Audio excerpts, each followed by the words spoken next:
नमस्कार दोस्तों, मैं अभिनव केमिस्ट्री पर आपका बहुत बहुत स्वागत है। तो बहुत ही मजेदार और बहुत धांसू चैप्टर के साथ मैं हाजिर हूं, क्योंकि शुरुआत एक नए चैप्टर की, एक नए सिरे से बहुत इंटरेस्ट के साथ हम लोग केमिस्ट्री पढ़ेंगे। हेलोएरिन और हेलोएल्केन का ये जो चैप्टर है बहुत आसानी से हम लोग सीखने की चेष्टा करेंगे। तो उसको शुरुआत दोस्तों आज हो चुकी है, अंजाम क्या होगा ये आसानी से हम लोग देखेंगे। तो चलिए, आपके सामने लिखा गया है दोस्तों, जैसा कि आप समझ भी पा रहे होंगे कि ये लिखा है RX और यहाँ लिखा है ARX। RX और ARX का मतलब क्या होता है?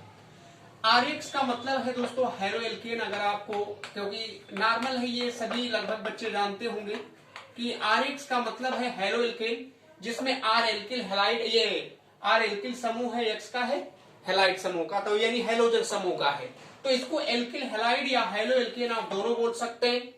ये आपका एरिल हैलाइड है या हेलोबेंजीन भी आप कह सकते हैं। तो मतलब ये कि चैप्टर का नाम ही है हेलोएल्केन और हेलोएरिन। बहुत ही इंटरेस्ट के साथ, बहुत आराम से दोस्तों हम लोग पढ़ेंगे और बहुत मजे के साथ, इंटरेस्ट के साथ, क्योंकि ये केमिस्ट्री है, बिना इंटरेस्ट का आएगी नहीं दोस्तों। देखिए, तो हम लोग शुरुआत अगर करें तो यहां से आपके सामने ये, इसको मैंने दो भागों में डिवाइड किया।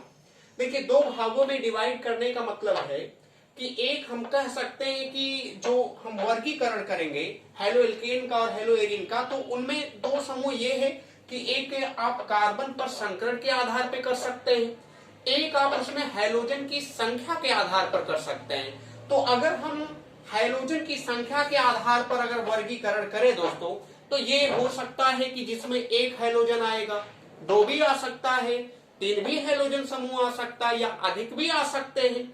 तो उन सब के बारे में हम लोग देखेंगे। देखिए, यहाँ पे लिखा है, मैंने लिख भी दिया कि आपको, ताकि आप एक नोट्स की तरह बना लीजिए, ताकि आप अपने कॉपी पे सेम इसी तरीके से उतार सकें।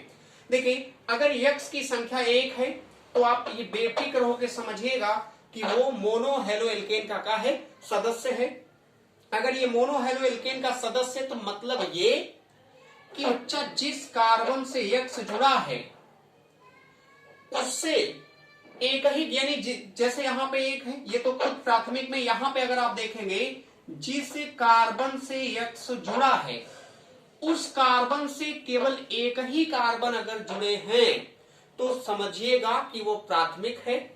अगर वही नीचे अगर आप आते, मैंने कहा डाई हेलोएल्केन में अगर आप देखेंगे तो देखिए यहाँ हैलोजन के कितने लोग हैं? 2 लोग हैं। अगर ये हैलोजन के 2 लोग, यानी इसमें एक है, यहाँ भी एक है, तो सीधे सीधे जान लीजिए कि वो मोनो हेलोएल्केन का है।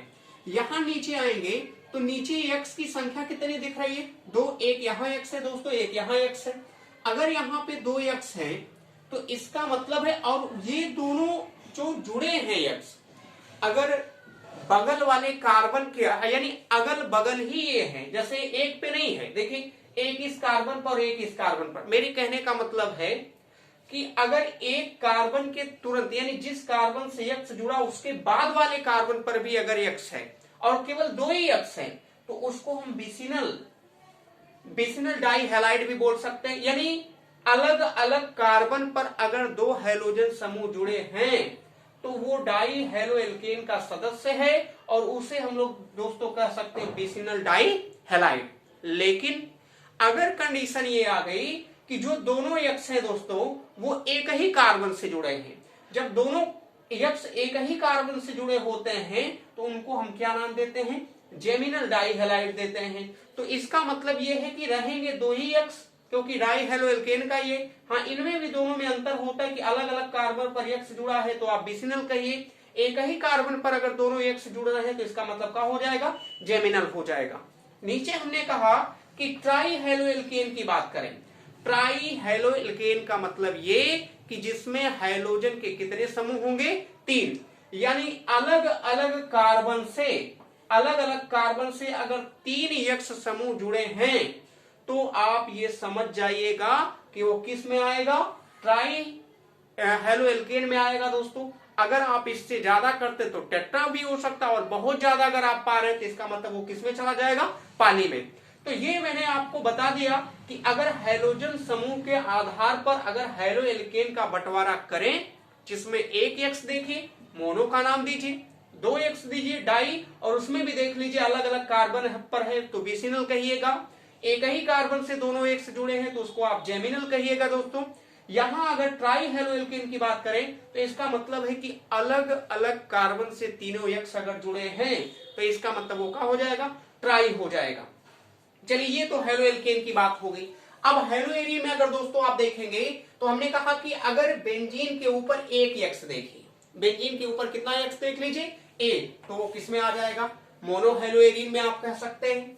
अगर दो एक्स देखते हैं अलग अलग कार्बन पर, वो भी आपका क्या हो जाएगा, डाई हेलो एरिन। तो ये कह सकते हैं कि अगर एक एक्स यानी ये हेलो बेंजीन हो गया, या यहाँ पे अगर आप देखेंगे तो डाई हेलो एरिन या बेंजीन भी आप कह सकते हैं, ये चीजें हैं। तो मतलब एक एक्स हेलो और दो हो गया तो क्या हो गया, डाई। ये तो बात थी देखिए हेलो एल्केन की और हेलो एरिन की है दोस्तों। ये देखिए ये साधारण सी बातें, बहुत छोटी सी बातें हैं, ये समझना बहुत बड़ी बात नहीं है। इनके आगे आने वाले टॉपिकों पे आप बहुत ध्यान आपको देके पढ़ना होगा। चलिए, और ये नहीं कि आप एकदम बोरियस होके, इंटरेस्ट के साथ, हंसी मजाक के साथ सब कुछ आप, क्योंकि देखिए रसायन विज्ञान आप इसी तरह नहीं पढ़ सकते कि आप बहुत सीरियस होके पढ़िए। सीरियस होंगे तो सीरियस वो भी हो जाएगी, अगर दोनों लोग सीरियस हुए तो कहानी भी खत्म हो जाएगी। तो इसका मतलब है कि सीरियस नहीं होना है दोस्तों, बहुत इंटरेस्ट के साथ, बहुत आराम से सोच समझ के हमको पढ़ना है। और मतलब ये कि आप हंसी मजाक में ऐसा पढ़िए कि हंसी मजाक में आपको ये सारी चीजें समझ में आ जाए। जैसे आप कहते हैं ना गाना सुनते हैं, एक लाइन गाना अगर कोई गा दे तो आपको पूरी लाइन का हो जाती है, याद हो जाती है। वैसे ही दोस्तों इसको भी पढ़ना है, तभी ये आपको सहायता कर पाएगी। देखिए तो लोग चले यहाँ पे देखेंगे, अगर CX में कार्बन के संकरण के आधार पर, बहुत सही, ये बहुत ही सबसे इंपॉर्टेंट यही टॉपिक है, यानी कि कार्बन के संकरण के आधार पर देखेंगे तो इसमें भी दो प्रकार के संकरण आएंगे दोस्तों, एक sp3 आएगा और एक sp2 आएगा।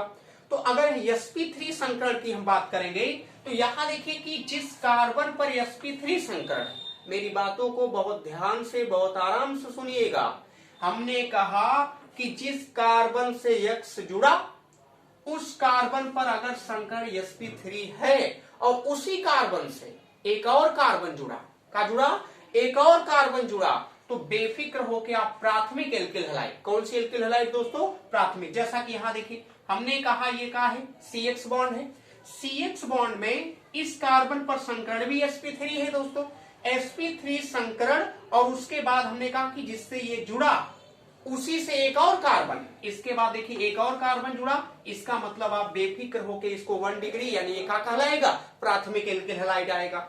दूसरे की बात करें, अगर जिस कार्बन से दोस्तों का जुड़ा है, X जुड़ा है, उसी कार्बन से अगर दो कार्बन जुड़े, जैसा कि आपके सामने दिख भी रहा है कि अगर यहाँ पे CX है, इसके साथ दो कार्बन, ऊपर भी CH3 इधर भी CH3, इसका मतलब ये क्या डिग्री में आएगा, 2 डिग्री में आएगा। नीचे अगर यहां हम बात करें दोस्तों तो ये देखिए X है, और इस X से यानी यहाँ पे अगर हम बात करें तो CX है, इससे यानी जिससे CX जुड़ा उससे कितने कार्बन जुड़े हों, 3, ऊपर भी कार्बन इधर भी कार्बन इधर भी कार्बन, तो क्या डिग्री आप कहिएगा, 3 डिग्री हो जाएगा दोस्तों। चलिए तो ये बहुत आसान चीजें थी कि आप केवल इतना जानिए कि जिस कार्बन से X जुड़ा उस कार्बन से एक और कार्बन जुड़ा तो प्राथमिक कहिएगा, जिस कार्बन से X जुड़ा उस कार्बन से अगर दो कार्बन जुड़ा तो द्वितीयक कहिएगा, जिस कार्बन से X जुड़ा उस कार्बन से 3 लोग जुड़े हैं तो क्या हो जाएगा, तृतीयक। चलिए इसके बाद हमने कहा ये तो X में था, Y वाले में आके देख लेते हैं। यहाँ पे देखिए ये आ गया है एलिलिक हैलाइड में, हम आ गए एलिलिक हैलाइड में भी कार्बन पर संकरण का होता है sp3, जिससे का जुड़ा हो X, यानी जिस कार्बन से X जुड़ा उस कार्बन पर संकरण sp3 होना चाहिए। नीचे भी आप देखिए जिस कार्बन से sp3, जिस कार्बन से ये जुड़ा है, यहाँ मान लीजिए Cl रख देते हैं, जिस कार्बन से X जुड़ा यहाँ भी क्या हो गया sp3। तो इसका मतलब ये है कि जिस कार्बन यानी द्विबंधित कार्बन, द्विबंधित कार्बन का मतलब ये द्विबंधित कार्बन के बाद वाला कार्बन जिससे X जुड़ा हो, अगर उस पर संकरण sp3 है तो वो कौन सा कहलाएगा, एलिलिक हैलाइड में दोस्तों आएगा। आप बहुत आसानी से बहुत आराम से सीख लीजिए। और यहाँ पे अगर हम इसकी बात करें तो यहाँ हो जाएगा बेंजाइल। ये देखिए आपको अगर जिससे बेंजीन जुड़ा जिस कार्बन से उसी कार्बन से X, यानी जिस कार्बन से X जुड़ा उस पर संकरण sp3 है और उसके बाद वाले कार्बन यानी उसी से एक और बेंजीन का ग्रुप जुड़ गया तो इसका मतलब वो किस में आ जाएगा, बेंजाइल हैलाइड में आ जाएगा। तो ये बेंजाइल हो गया। तो हमने आपको बताया जिस कार्बन से X जुड़ा उससे अगर द्विबंधित कार्बन है दो तो समझ जाइएगा एलिलिक, और जिस कार्बन से X जुड़ा उससे एक बेंजीन जुड़ा है तो क्या हो जाएगा, बेंजाइलिक हो जाएगा।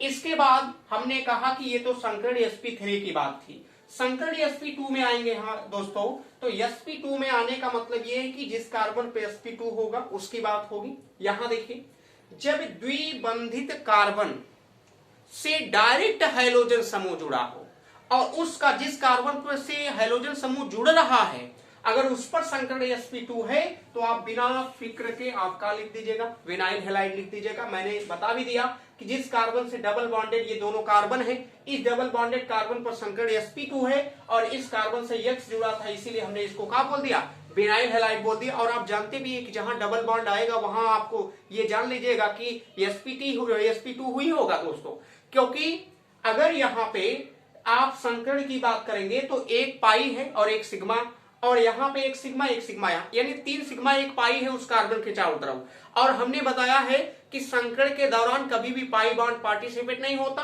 कार्बनिक केमिस्ट्री है, यहाँ लोन पेयर मिलेगा नहीं। तो अगर लोन पेयर नहीं मिल रहा है और यहाँ पे आपको पाई बॉन्ड यानी केवल सिग्मा बॉन्ड गिनना है तो सिग्मा बॉन्ड 3 थे, इसलिए संकरण इस पे क्या हो गया है, sp2। वही हाल यहाँ है, ये तो आप जानते हैं सदाबहार है, हेलोबेंजीन बोले, चाहे इसको एलाइलिक भी बोल सकते हैं दोस्तों, क्योंकि यहाँ पे देखिए जिस कार्बन पर यहाँ sp2 संकरण उसी कार्बन से X जुड़ा, वैसे ये बेंजीन है, ये हेलोजन का समूह है, तो आप इसको हेलोबेंजीन भी पढ़ सकते हैं या बेंजीन हैलाइड भी आप पढ़ सकते हैं बहुत आसानी से। तो ये थे वर्गीकरण, यानी इन वर्गीकरण की सहायता ही लेके अगर हम इस चैप्टर में आगे बढ़ेंगे तो बढ़ेंगे। तो ये था आपके आगे, हमें उम्मीद है आपको आ भी रहा होगा। और ये मैं इसलिए पहले दोस्तों लिखा था कि ज्यादा टाइम ना गंवानी पड़ी, क्योंकि वीडियो ज्यादा से ज्यादा बड़ी ना हो, तो उसको हमने इसीलिए पहले ही लिख दिया। और हमें आसार भी है कि ये पूरी तरह से आपको अच्छे से समझ में भी आया होगा। आप इसी तरह हमारे साथ जुड़े रहिए और हम आपको नई नई वीडियो के साथ, नए नए मनोरंजन के साथ आपको हम इसके आगे वाली कड़ी में, क्योंकि बनाने की विधियां, उनकी क्रिया विधि, उनके उपयोग, रासायनिक गुण, भौतिक गुण के बारे में मारेंगे। यहाँ एकदम पूरा बच्चों धुआं धुआं होना है, ये आप खाली साथ दीजिए, हम आगे आपको इनको धुआं धुआं कैसे होना है हम आपको दिखाएंगे। तो आज बस इतना ही, आज यही आपके लिए इतना ही, आप इसको तैयार करिए। मैं कल फिर तुरंत इसके बनाने की विधियों की वीडियो लेके हाजिर होऊंगा। तब तक के लिए हम चलते हैं दोस्तों, आप हमारा सहयोग करते रहिए, हम आपका करते रहेंगे। धन्यवाद।